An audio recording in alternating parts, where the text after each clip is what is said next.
O governo encaminha novo projeto para a criação de fundo dos hospitais filantrópicos. O secretário de Estado da Saúde fala sobre o orçamento da pasta e os investimentos na área. CPI dos medicamentos ouve representantes das vigilâncias sanitárias de Itajaí e Joinville. E ainda o lançamento do edital da 6ª edição do Prêmio de Responsabilidade Social da Assembleia. Agora, no Notícias da Semana.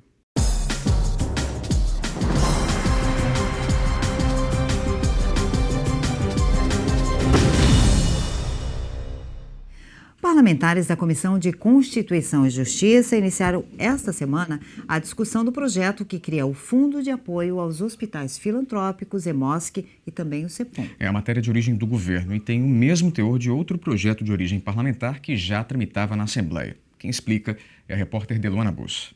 Durante a reunião extraordinária da CCJ, o deputado José Ney Ascari, do PSD, leu o parecer dele ao projeto 171 de 2016. De origem governamental, a proposta institui o Fundo Estadual de Apoio aos Hospitais Filantrópicos de Santa Catarina, EMOSC e CEPOM. A matéria tem como base outra proposta de origem parlamentar e considerada com um vício de origem, que busca destinar para a saúde os recursos economizados pelos poderes do repasse do 10º. O relator apresentou uma emenda substitutiva global, com algumas modificações do texto original. Uma delas define como deverão ser divididos os recursos, até 10% para EMOSC e CEPOM e no mínimo 90% para financiar cirurgias eletivas de baixa, média e alta complexidade. O objetivo é atender uma demanda muito forte de cirurgias que estão represadas. Eu recebi muitas manifestações de representantes desse segmento antes da minha manifestação. E por conta de todas essas manifestações, nós resolvemos dar uma restringida justamente no objeto para que esta demanda, que é muito grande em Santa Catarina, possa contar com recursos suficientes para atender boa parte dela, ao menos, e resolver um problema que é muito grave na nossa avaliação aqui no nosso estado. Outra alteração foi ampliar a abrangência dos possíveis beneficiados. Ao invés de somente hospitais filantrópicos, o fundo incluiria também hospitais sem fins lucrativos e os hospitais municipais. Na medida em que você restringe o objeto para o atendimento às cirurgias eletivas, você precisa ampliar o número de instituições hospitalares no estado que possa fazer este atendimento, facilitando justamente o acesso das pessoas que estão nesta fila de espera. As alterações ganharam a aprovação dos parlamentares, mas outro ponto do parecer gerou bastante discussão. No artigo 1º, José Ney Ascari manteve a sugestão do governo estadual e deixou o futuro Fundo de Apoio aos Hospitais Filantrópicos sob gestão e execução direta da Secretaria Executiva de Supervisão de Recursos Desvinculados. Eu entendo que a gestão desses recursos ela deva ser da Secretaria da Saúde, que é quem tem as ferramentas, todo o seu aparato, as suas especialidades, os seus servidores vocacionados para a área da saúde, e não misturar com outros recursos que são destinados para outras áreas, cujo titular não tem a competência legal, eu entendo, para gerir estes recursos. Então, nós entendemos que quem deve fiscalizar, controlar, destinar o recurso a partir de critérios técnicos transparentes deve ser a Secretaria de Estado da Saúde, que é a secretaria responsável por isso em conjunto com a CIB, que é a comissão bipartite, ou seja, formada pelos secretários no seu devido órgão. Então, essas duas instâncias é que deveriam fazer a gestão, a fiscalização e a destinação dos recursos. A única mudança proposta pelo relator foi permitir que a gestão do fundo também possa ser descentralizada. Essa, de fato, é uma questão polêmica. Eu, no meu relatório, acabei optando em seguir a redação original da proposta que foi encaminhada para cá pelo governo. O governo é que está criando essa estrutura, claro, atendendo uma sugestão aqui da Assembleia, e nada mais apropriado que o próprio governo definir como é que vai ser a gestão desses importantes recursos. Eu apenas fiz uma modificação permitindo, inclusive, que essa secretaria que consta na proposta original possa, inclusive, fazer a gestão descentralizando recursos para outros órgãos do próprio governo. É a contribuição que eu achei importante e pertinente, por isso que eu fiz essa observação no meu relatório. Ao final da reunião, foi concedida vista coletiva para todos os deputados, com o objetivo de amadurecer o projeto. A proposta deverá voltar à análise na próxima reunião ordinária da Comissão de Constituição e Justiça, na terça-feira da semana que vem. Falando em projeto, a Comissão de Finanças aprovou esta semana a regulamentação do artigo da Constituição do Estado que trata da execução das demandas definidas pela população nas audiências públicas do orçamento regionalizado. De acordo com o presidente do colegiado, o deputado Marcos Vieira, do PSDB, a medida redefine os critérios de escolha dessas ações. Antes era a quantidade de pessoas num salão, independentemente do município a que pertencia, o que escolhiam. Agora não, é formado um colégio de líderes por município, de acordo com a quantidade de habitantes, e esse colégio de líderes é que vai escolher as ações. Ações essas que também terão critérios na sua escolha, no seguinte sentido: por regional, a área territorial dos municípios, quantidade de população, índice de IDH, perspectiva de desenvolvimento. Então, a somatória desses índices todos serão colocados na mesa em discussão e aí sim, fruto dessa discussão toda, a população, ou seja, a sociedade civil ali organizada, junto com os poderes públicos constituídos, escolhidos em audiência, é que deverão escolher essas ações. E essas ações obrigatoriamente farão parte do orçamento do ano subsequente e também obrigatoriamente deverão ser executadas pelo Poder Executivo. É o chamado orçamento regionalizado impositivo. Já na Comissão de Saúde, parlamentares receberam o secretário estadual da pasta, João Paulo Kleinobin. Ele prestou esclarecimentos aos deputados sobre a situação financeira do setor e os recentes cortes anunciados pelo governo. Entidades ligadas à saúde participaram do encontro.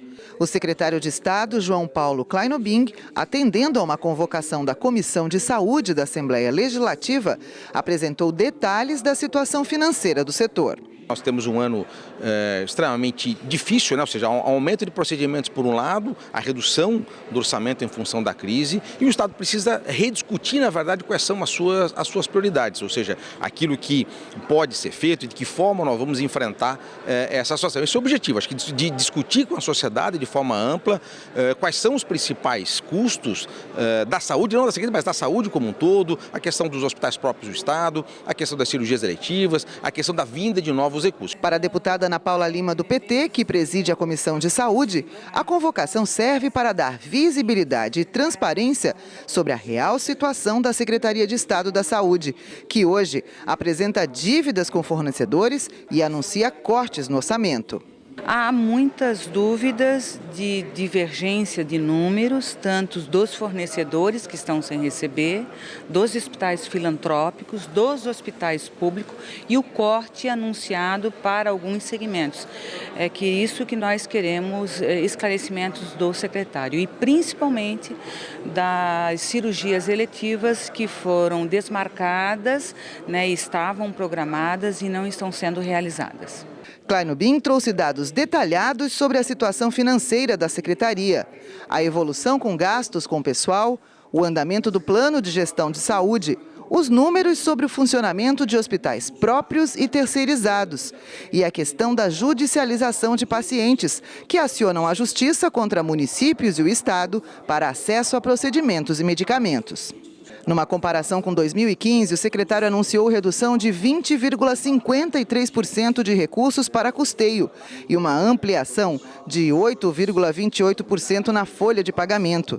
Em 2015, além das receitas, a secretaria precisou investir pelo menos 777 milhões de reais para manter as unidades em funcionamento. O que nós precisamos ter consciência é que todos precisamos trabalhar juntos para que se aumente o recurso à saúde. Nós precisamos pressionar o Ministério da Saúde a poder encaminhar mais recursos, a poder fazer a discussão do extrateto, a poder rediscutir o pagamento das cirurgias eletivas que foram cortados, a fazer revisão dos procedimentos. Acho que são essas questões que precisam ser debatidas.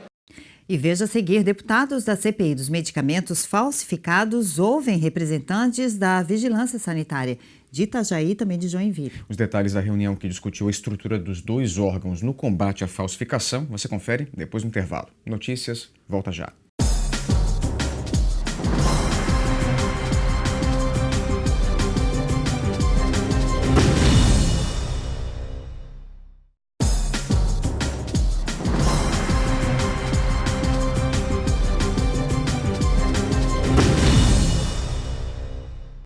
A Comissão de Economia aprovou esta semana um projeto que garante aos professores da educação básica o pagamento de meia entrada em eventos esportivos, Cláudia. Pois é, a matéria amplia os benefícios concedidos por uma lei estadual de 2014, que já garante a meia entrada em shows e outros eventos culturais e também de lazer. O presidente da Comissão de Economia, deputado Silvio Drevec, do Partido Progressista, foi o relator do projeto de lei de autoria da deputada Luciane Carminati, do Partido dos Trabalhadores. O parecer do parlamentar foi favorável à matéria aprovada por unanimidade pelos deputados. Uma lei estadual de 2014 já garante aos professores da educação básica que estiverem no efetivo exercício da profissão o acesso a estabelecimentos culturais e de lazer com pagamento de meia entrada. O projeto da deputada amplia o benefício, garantindo meia entrada também em eventos esportivos. Todos nós sabemos que professor tem por si só uma relação com essas atividades, porque é do campo da cultura, do conhecimento.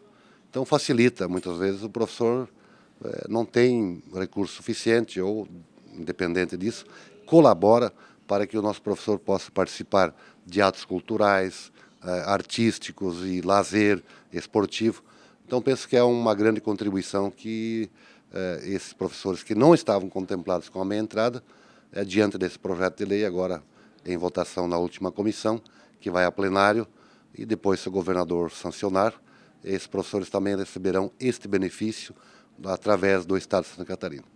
Durante a reunião, os parlamentares também aprovaram um requerimento da deputada Ana Paula Lima, do Partido dos Trabalhadores, para a realização de uma audiência pública que irá debater a política de demissões da empresa de telefonia Oi e as consequências para a população.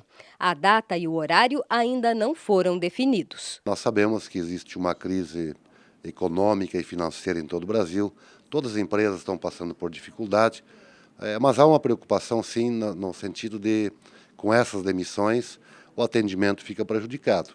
Nós já temos muitas reclamações das empresas de telefonia, móvel principalmente, pela ausência do atendimento, por uma série de coisas. E é evidente que quando diminui o pessoal, menos contato pessoal, menos solução dos problemas. Então a eminente deputada requereu essa audiência que nós aprovamos, com data ainda ela combinar com o nosso pessoal técnico para depois fazer o debate na audiência pública sobre esse assunto. Falando em projetos, uma proposta recém-aprovada pela Assembleia pode facilitar e muito a vida de deficientes que querem se inserir no mercado de trabalho. A matéria determina a criação de uma central de cadastro de empregos para pessoas com deficiência. E agora, só depende da sanção do governador do estado para se tornar lei em Santa Catarina. Faz 6 anos que a Vanusa trabalha como auxiliar no setor de suprimentos de um laboratório de análises clínicas da Grande Florianópolis. Para ela, que tem uma deficiência física, sempre foi mais difícil encontrar emprego. Esta foi a primeira vez que conseguiu ingressar no mercado formal de trabalho. Eu já fui babá, tal, já tive outros empregos, assim, mas informalmente, né? E aqui no Santa Luzia eu consegui através de uma amiga, né, que me indicou. E aí, graças a Deus, deu tudo certo e, né, me chamaram para fazer a entrevista normal e tal. Então, desde então, eu estou trabalhando aqui no laboratório. Pelas regras do Ministério do Trabalho, o laboratório precisa contratar 7 funcionários com deficiência, mas a tarefa nem sempre é fácil. Toda vez que a gente tem que atender a cota, ele acaba trazendo uma certa dificuldade da gente ter, né, pessoas para poder compor.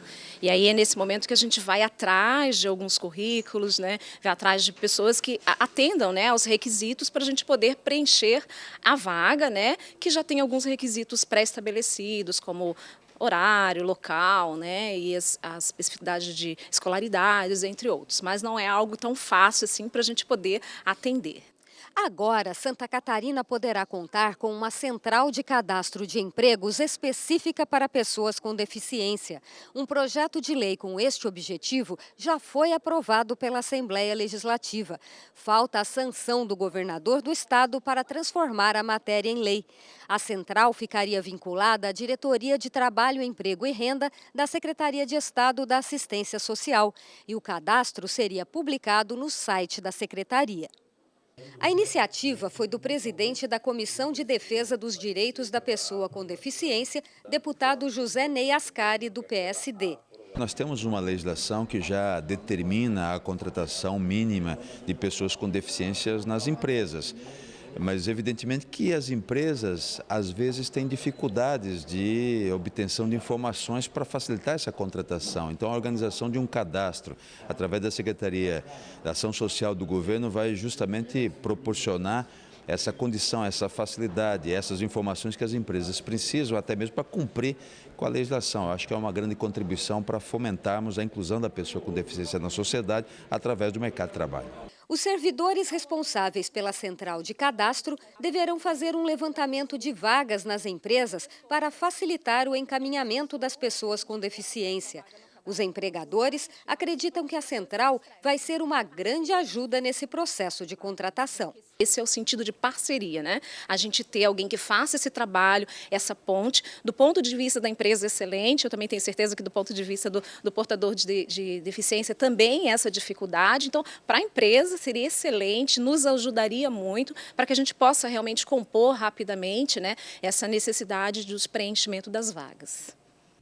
Também na semana que passou, os deputados da CPI, que investiga a falsificação de medicamentos aqui em Santa Catarina, ouviram os responsáveis pelas vigilâncias sanitárias de Itajaí e Joinville. No encontro, os parlamentares concluíram que falta estrutura para fiscalizar a possível comercialização de medicamentos e suplementos falsificados nos dois municípios. Os representantes da Vigilância Sanitária de Itajaí foram os primeiros a depor. Participaram o diretor Luiz Antônio Espinosa e os farmacêuticos Danilo Ferreira e Edson Packer.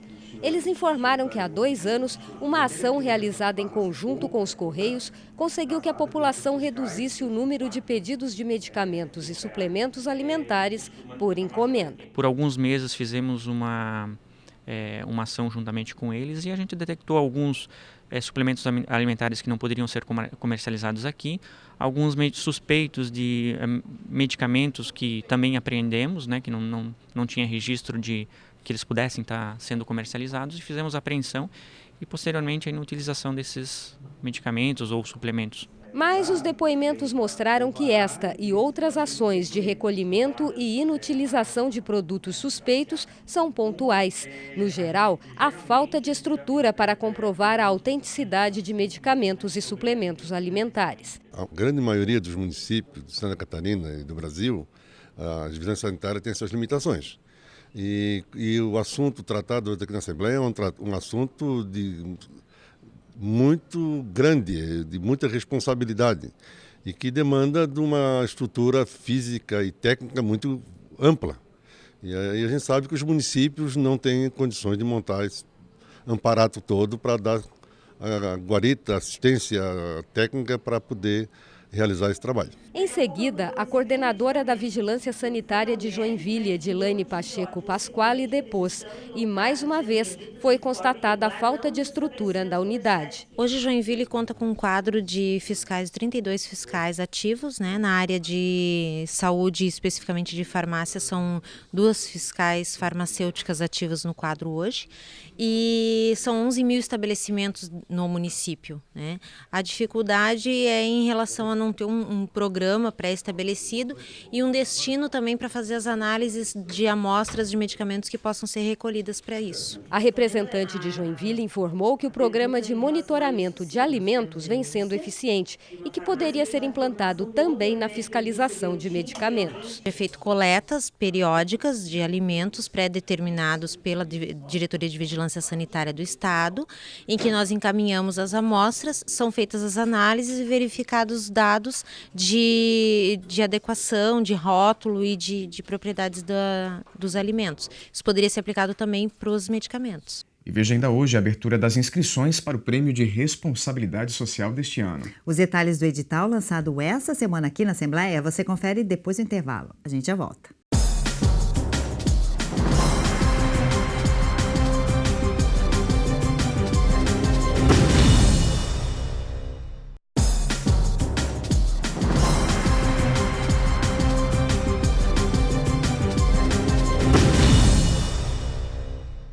A Comissão de Saúde da Assembleia promoveu esta semana o 2º Congresso Nacional sobre o Parto Humanizado. Entre os temas em debate estão o papel dos profissionais, o parto domiciliar e a violência obstétrica. O nascimento do filho é um momento único para a mulher e cabe à mãe decidir como quer ganhar o seu bebê. O debate sobre o parto humanizado é para esclarecer a sociedade quanto à importância de a mulher ter total autonomia para tomar a decisão sobre o parto. Quando a mãe opta pelo humanizado, deve ocorrer o mínimo de intervenção cirúrgica para o nascimento da criança, ou seja, tudo deve ser o mais natural possível. O parto humanizado em Santa Catarina tem uma importante aliada. Uma lei sancionada este ano permite a presença das doulas nas maternidades no momento do parto. Santa Catarina foi o primeiro estado do país a ter uma lei nesse sentido. E isso significa um avanço. Elaine é doula e sabe o quanto essa lei era esperada. Foi uma conquista profissional e um progresso para as mulheres. O parto humanizado ele vem para isso, ele vem para apoiar as mulheres e para auxiliar elas a terem um parto mais respeitoso, mais humano, com menos intervenções possíveis e um parto que seja legal para os dois, tanto para a mãe quanto para o bebê, respeitando o tempo do bebê também. O 2º Congresso Nacional sobre o Parto Humanizado é promovido pela Comissão de Saúde da Assembleia Legislativa. As palestras e debates terminam nesta sexta-feira. A discussão sobre o tema é importante para que a sociedade tenha mais avanços nesta área e para que todas as mulheres tenham acesso às informações sobre o protagonismo da mãe na hora do parto. A luta pela humanização do parto está em pleno movimento. Nós temos já avanços, né? Já temos o centro de parto normal, temos legislações que reforçam o papel da enfermeira obstétrica e da obstetriz na assistência ao parto normal de baixo risco, né? Já temos as evidências necessárias do que é para ser feito e o que deve ser abolido na assistência ao parto. Isso tudo já está, de uma certa forma, visibilizado, porém, ainda temos as maternidades, ainda a maioria com a forma tradicional de atenção. Cristiane D'Arroz é doula e veio à Assembleia Legislativa participar do Congresso pela 2ª vez. Ela está grávida de 8 meses da Maria Flor, sua primeira filha, que vai nascer de parto humanizado. Vem sendo uma demanda crescente, né? As mulheres estão buscando mais informações sobre humanização, porque a humanização fala sobre protagonismo feminino, né? Então as mulheres estão buscando ser mais donas mesmo desse processo de parto, então é uma demanda que está partindo muito das mulheres, né? E é importante porque é melhor para a mãe, é melhor para o bebê. Quando a gente fala em humanização, a gente está falando das melhores, mais atuais evidências científicas, então é um caminho certamente mais seguro e mais amoroso para a mãe e para o bebê. Debates como esse promovem o empoderamento da mulher, o direito à autonomia e o respeito à mãe. Conscientizar mulheres e homens de quanto é importante esse momento que é a chegada de uma nova vida, de um parto humanizado, de um parto respeitoso. Esse movimento vem crescendo no Brasil e em Santa Catarina, depois do primeiro congresso que aconteceu ano passado nessa Casa Legislativa, houve grandes mudanças, inclusive de legislações que aprovamos aqui, oportunizando uma segurança para a mulher nessa hora tão delicada, tão importante, que é o nascimento de uma criança. Moradores do bairro Núcleo Rio Doce, no município de Lebon Regis, receberam esta semana as escrituras dos imóveis onde viviam há anos de maneira irregular. O título foi concedido através do programa Lar Legal, que tem o apoio da Assembleia Legislativa. Há 20 anos, seu Ladir mora com a família no bairro Núcleo Rio Doce, em Lebon Regis. E há 20 anos, ele tem que lidar com o fato de não ser o dono do local onde vive, uma vez que o bairro foi ocupado irregularmente. E essa situação causa inúmeros transtornos na vida do seu Ladir. Não conseguia fazer nenhum empréstimo, alguma coisa, né? Porque ele não tinha alguma coisa para dar em garantia, né? Mas aos 62 anos de idade, a vida do seu Ladir, da esposa e dos filhos vai mudar. Graças ao programa Lar Legal, ele vai receber a escritura do terreno. Para mim é uma beleza, né?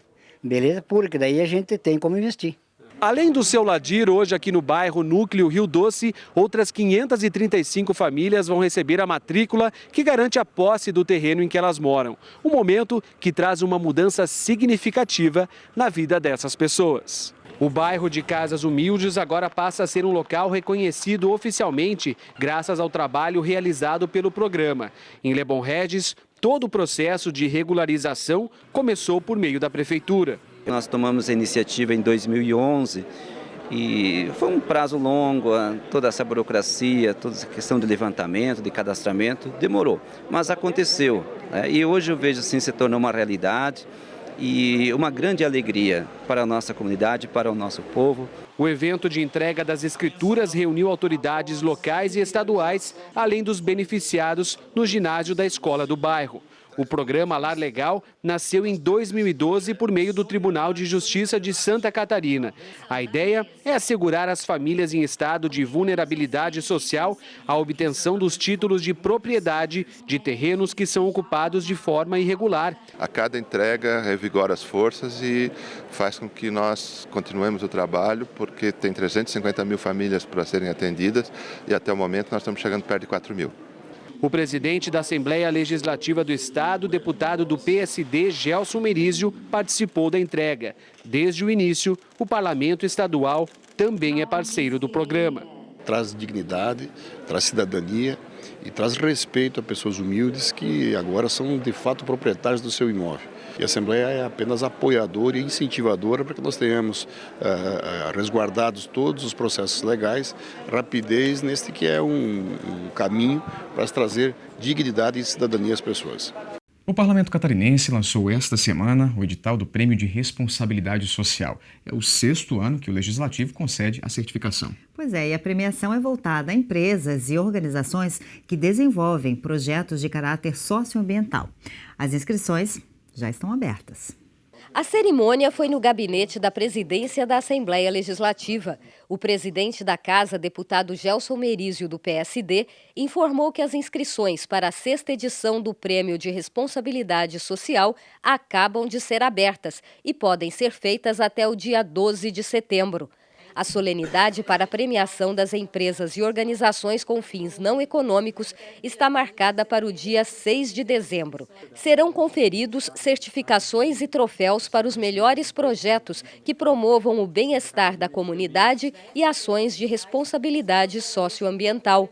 O prêmio é realizado desde 2011 pela Assembleia Legislativa, em conjunto com 15 entidades de classe e órgãos governamentais que integram a Comissão Mista de Organização do Prêmio. A presidente da comissão é a representante da Fátima, a Fundação Estadual do Meio Ambiente. A organização tem que publicar o seu balanço social de 2015, apresentá-lo à comissão de certificação, juntamente com documentos que estão especificados no edital e mostrarem no seu balanço socioambiental as ações em prol da sociedade catarinense e do meio ambiente. A partir de agora, os integrantes da comissão vão passar por treinamento antes da avaliação dos balanços socioambientais dos inscritos. Também deverão ser realizados workshops em diversas regiões do estado para divulgação do prêmio. No ano passado, a premiação contou com 231 inscritos. Para este ano, a expectativa é atingir 300 inscrições. Promovermos na sociedade catarinense, que é plural, que é diferente, é única, uma participação efetiva e ostensiva daqueles que são agentes públicos, sejam empresários, sejam líderes comunitários, incentivando-os a fazerem um pouco mais do que é obrigação. Na empresa com a sua atividade econômica, nas entidades, na liderança da sua entidade, mas também prestando um serviço social prestando um exemplo e uma contribuição a mais para a sociedade. É algo que cresce todos os anos, hoje é parâmetro de seleção para as empresas que têm responsabilidade social na sua atividade, e a Assembleia, junto com os parceiros, entidades parceiras, acrescenta algo mais a uma economia que é diferente e que fica cada vez melhor em Santa Catarina. E a edição de hoje termina com uma verdadeira explosão de cores. São elas que dão vida às obras da artista plástica Omara Maciel, que expõe alguns desses trabalhos na Galeria de Arte Maia Filho. Nas telas, as cores se misturam, geram formas abstratas, flores e mulheres.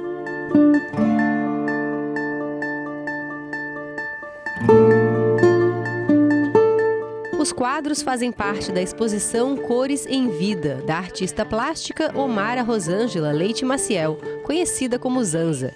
Nascida em Campos Novos, Zanza mora há 2 décadas em Itapema, no litoral do estado. Autodidata, teve o contato inicial com as artes fazendo cartões de papel vegetal. Depois partiu para a pintura em tecido, até começar a dominar as telas e pincéis. Na pintura em óleo sobre tela, encontrou um estilo próprio. Abriu um ateliê de pintura, onde ministra cursos de pintura com diferentes técnicas.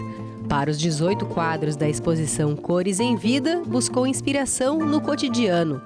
Me inspirei mais no dia a dia das mulheres, né, que frequentam um ateliê, e elas buscam o ateliê como uma terapia, né? Então, e elas buscam bastante cores, porque geralmente elas vão buscar isso no ateliê, né? O colorido do ateliê, as formas, né? Eu acho que é por aí. A exposição fica aberta até 24 de junho, no hall da Assembleia Legislativa em Florianópolis. A visitação é aberta ao público.